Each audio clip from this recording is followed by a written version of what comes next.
I'm 46 years old. HVAC tech. Indiana. Divorced 8 years now. I don't ask for much. Fix what's broken, come home, make dinner, sleep. Quiet life. Not exciting but steady. My daughter Emily is the one good thing I've done right. 16 years old, smarter than me, kinder core. She's the kind of kid who says thank you to cashiers and makes banana bread when she's stressed. Last weekend was her grandma's birthday. My ex's mother. We don't talk much, never really did, but Emily wanted to do something special. She planned the whole thing. 2 days in the kitchen. She even designed a little menu and printed it out with ribbon. I watched her do it all. She asked me to taste test the mashed potatoes like it was a Michelin audition. I saw the joy in her, and I thought maybe this time, maybe they'd finally see her for who she is.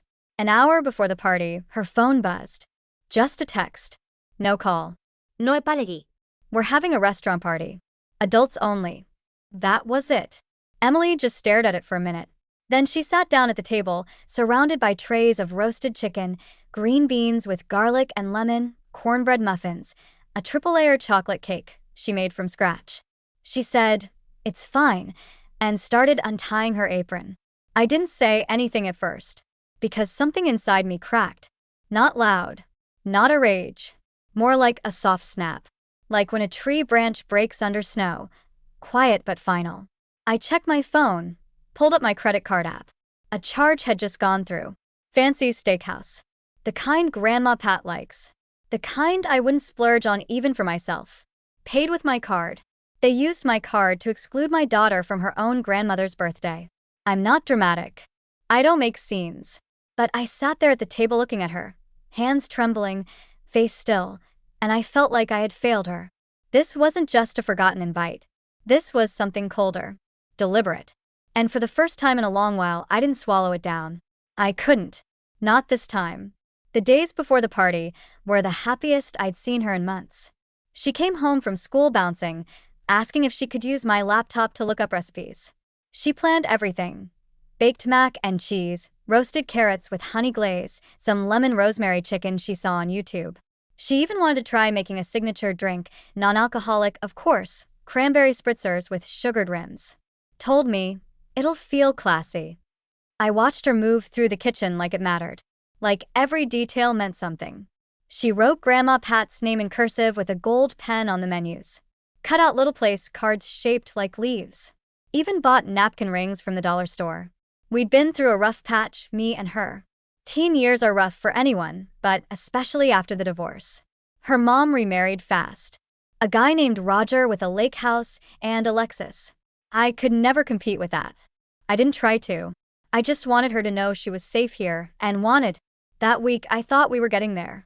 I even asked her if she wanted to invite her mom and Roger early to help set the table.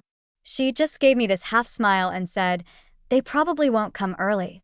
She was right. They didn't. I dropped hints to Lisa in texts, told her what Emily was planning, how much effort she was putting in. Just got thumbs up emojis or one-word replies like nice or cool. Looking back, I think I already knew. Not consciously, but somewhere under the surface. I've seen this pattern before. They smile and nod and act polite, but the message is always the same. You don't belong in our picture. You're tolerated, not welcomed. Convenient when needed, disposable when not. Still, I wanted to believe it would be different this time. That maybe, just maybe, they'd see Emily, not as my daughter, but as family. I think Emily believed that too. She ironed the tablecloth. She practiced a toast. She even borrowed my dress shirt, rolled up the sleeves, and wore it over her apron like a chef's coat. She asked me if she looked professional. I said, "You look amazing." And she did. It was supposed to start at 5. At 4:07, her phone buzzed. She read the message, then handed me the phone without saying anything. I'll never forget that look. Not crying, not mad, just blank, like something shut off inside her. The text said, "Change of plans. We're going to Longford's for dinner instead. Adults only. Grandma wanted something more formal. Hope you understand." I stared at it, thinking it was a joke, or a mistake, or something that had nothing to do with us. But it was real. Lisa sent it. Group chat with her, Roger, and Grandma Pat. No mention of Emily. No apology. Just a cheerful little knife to the back. I asked Emily if she was okay. She said, sure, and started picking up the menu cards she'd made. One by one. Quietly. Like she was erasing herself. I went into the bedroom and closed the door. I didn't want her to see my face. Pulled up the credit card app. Saw the pending charge. Longford's. Nearly $600. They hadn't even bothered to ask. They used my card. My money. To take my ex-wife, her husband, and her mother out to dinner. While my daughter's food sat getting cold on the table. I sat there for maybe 10 minutes, just breathing. I kept thinking of all the times I bit my tongue around them. All the events I wasn't invited to, or where I was expected to show up, smile, and disappear. All the little slights I let slide because it's not worth the fight. But this wasn't about me anymore. This was about Emily. And she wasn't just left out. She was erased. I came back out and found her boxing up the chicken. She asked if we could give it to a shelter. That was when I felt something in me turn. Not break this time, turn. Like a lock clicking open. I told her, hold on. We're not giving it away. Not yet. She looked confused. Why? I didn't know yet. I just knew I wasn't going to let this end like that. I still wanted to believe it was some kind of mistake. Maybe Grandma had a last-minute idea and Lisa just panicked. Maybe they forgot to update the invite. Maybe I'd missed a message. I texted Lisa. What's going on? Emily cooked everything. No reply. I called. Straight to voicemail. I left a message. Come. Said we'd been preparing for 2 days. That Emily was devastated. That I wanted to understand what happened. No call back. I looked at the group chat again, scrolled up. Nothing. No mention of Emily. No heads up. Just them coordinating outfits and wine choices. It hit me then this wasn't last minute. It was planned. And they hadn't forgotten her. They'd chosen not to include her. I felt this weird shame creeping up. Like somehow I'd allowed it to happen. Like I should have known better. Protected her. Maybe I shouldn't have let her cook. Maybe I should have asked more questions. Maybe I should have expected this. But how do you prepare your daughter for being excluded from her own family? She came into the room holding one of the platters. Said she was going to drop it off at the neighbors. No point wasting it, she said real soft. I looked at her and almost said yes. Almost let her walk out the door carrying the leftovers of her pride to someone else's porch. But something about the way she held that platter, careful, like it still mattered, made me stop her. I said, hold on a second. Just wait. She stood there confused. So was I, honestly, because I didn't have a plan. I wasn't thinking revenge or some big move. I just knew I couldn't let her believe this was normal. I needed to show her that what she made mattered, even if I didn't know how yet. That night, I couldn't sleep. I kept walking past the kitchen table like it was a crime scene. The candles she bought still sat there and used. Her menus, all stacked neatly. Her chocolate cake, untouched, 3 layers of effort no one even got to see. Emily had gone to her room hours earlier. She didn't cry. She just said she had homework. But I could hear her moving around up there. Quiet, restless. Like she was trying to make herself invisible. I sat in the dark and thought about all the little things that led here. Like how Lisa used to forget to tell me about school events and then act surprised when I didn't show up. How Grandma Pat always bought gifts for Emily's half-siblings, but gave her a card with no money because times are tight. How Roger once told me at a barbecue, "You should be proud of how well-adjusted she is, considering," and never finished the sentence. I thought of every time I made myself small to keep the peace. Every time I told Emily, it's okay, that's just how they are. Every time I swallowed my pride and let them dictate the rules of who gets to matter. And now here we were. A 16-year-old girl had given her heart in the form of food, and they tossed it aside like an afterthought. I opened my phone and looked through my contacts. There were neighbors, old friends, people who used to come around before the divorce. Folks who liked Emily, who knew how hard she worked. So I started texting. Hey, this is last minute, but Emily cooked a whole meal for her grandma's birthday and then got uninvited. Wanna come by? Didn't dress it up. Didn't beg. Just said the truth. And then something unexpected happened. People said yes.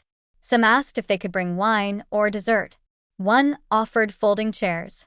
Another asked if her kids could come. By the time I finished texting, we had at least a dozen maybes or yes.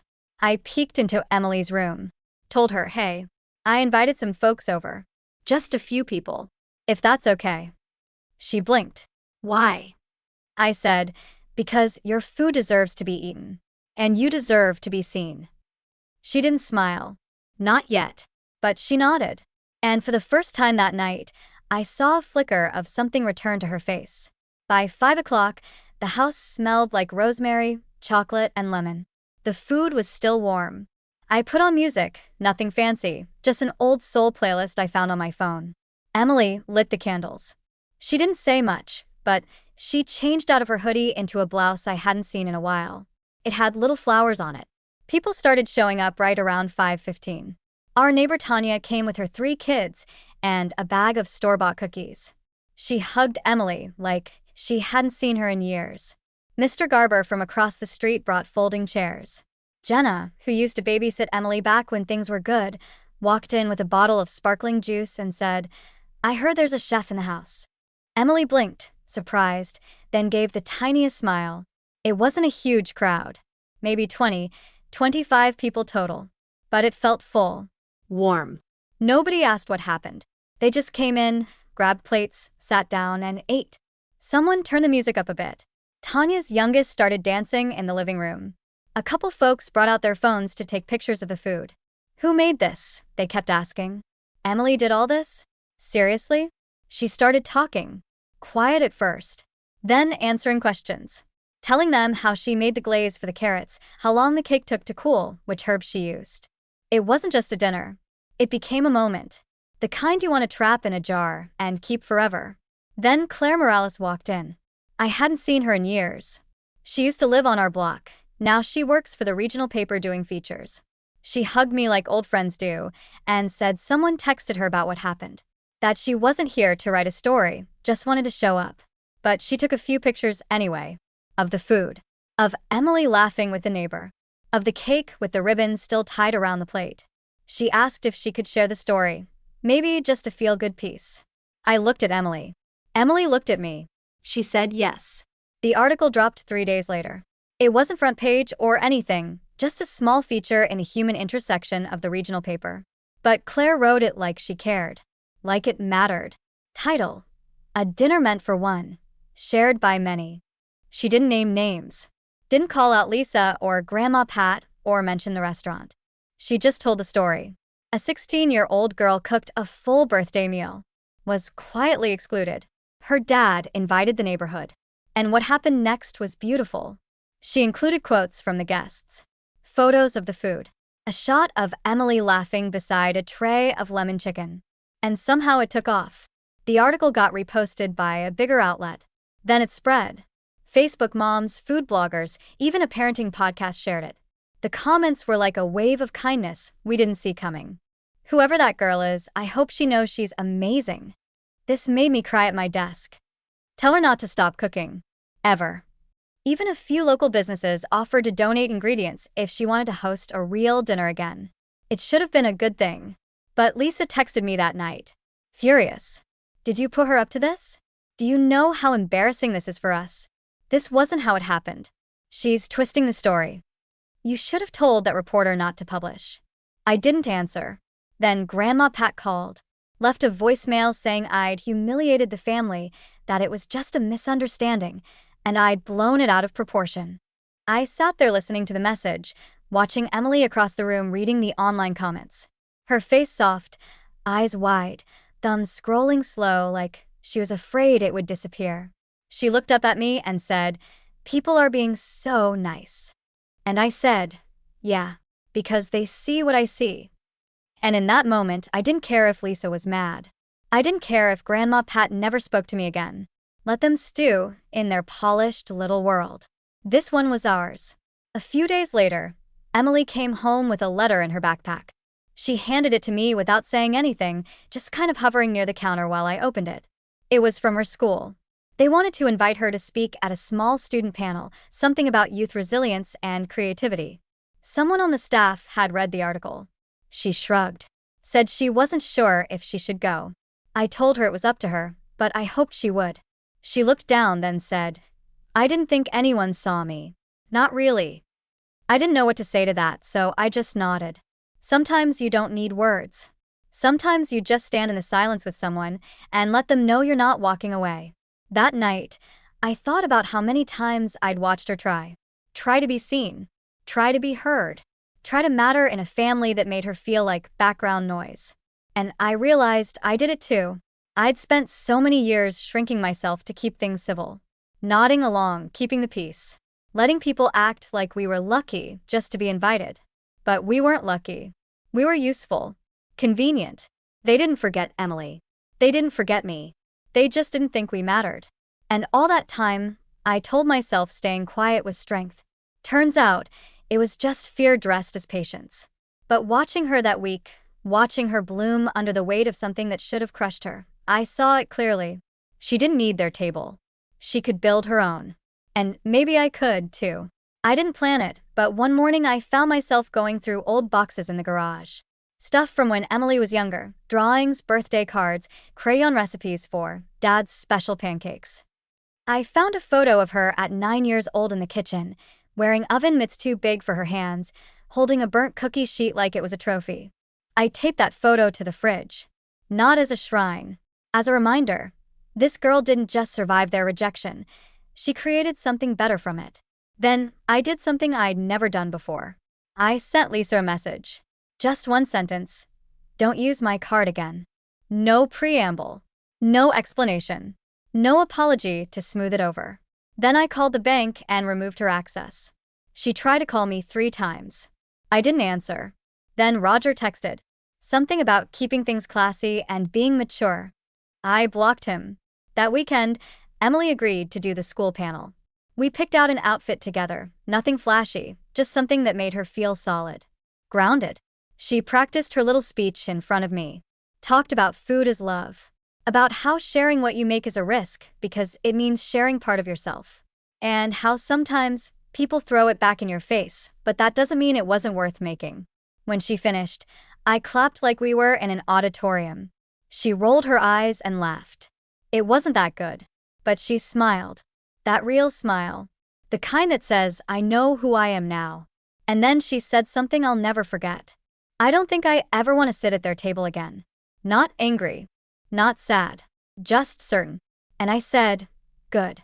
Because I like ours better anyway. The fallout came slow, then all at once. First, Lisa emailed me. A long, cold message filled with passive-aggressive concern. We're worried about the narrative being pushed. It's not healthy for Emily to feel like a victim. We hope you'll take steps to repair the family dynamic. I didn't respond. Then Grandma Pat mailed a card. No return address. Inside, just a photo from their restaurant dinner. Everyone smiling, all dressed up. On the back, in cursive, this is what family looks like. I threw it away. No reply. No drama. Just the sound of the trash can lid clicking shut. Emily saw it. She didn't ask. The story quieted online like everything does. But for weeks afterward, people still came up to her at school. A teacher told her the article made her cry. A kid in the grade above said, "You're the one with the dinner, right?" That was awesome. And at home, something changed. She started cooking again. Not for anyone else, just for fun. Little things. New sauces. Trying to get the perfect crisp on roasted potatoes. She didn't flinch when I brought out the old apron. One night, she left a plate of cookies on the porch with a note that said, "Thank you for showing up." Just signed it with a heart. I don't even know who it was for. Maybe all of them. Maybe no one. But it made me sit on the steps a little longer than usual that night. We didn't win anything. There was no courtroom scene, no big showdown. Just space. Space from their approval. Space to breathe. And in that space, we built something better than peace. We built self-respect. Last weekend, we had a small dinner. Just me, Emily, and 2 of our neighbors. No big reason, just because she wanted to try a new recipe for grilled peach salad, and someone gave us fresh basil from their garden. She set the table like she always used to. Candles, cloth napkins, mismatched plates that somehow worked together. It wasn't fancy, but it felt real. After dinner, one of the neighbors said, "You should open a place someday." And Emily just laughed and said, "Maybe. But only if my dad does HVAC for it." She said it like a joke, but she looked at me when she said it. The way she used to when she was little, like I was someone who could make things happen. And I guess I am. Just not the way I thought. I used to think being a good dad meant keeping things calm, making sure she never saw me rattled. That if I kept the peace, stayed out of the drama, everything would somehow work out. But peace without respect is just silence. And silence, sometimes, is betrayal in disguise. What they tried to do to her, erase her, wasn't new. It was just the first time she saw it for what it was. And maybe it was the first time I let myself see it too. They meant to humiliate her. But they only made her shine. She's not bitter. She didn't burn bridges or scream online. She just cooked, invited people in, let the truth speak for itself. And me? I stopped making room for people who pretend I don't exist. It's quieter now, but better. Because when you build your own table, you never have to beg for a seat.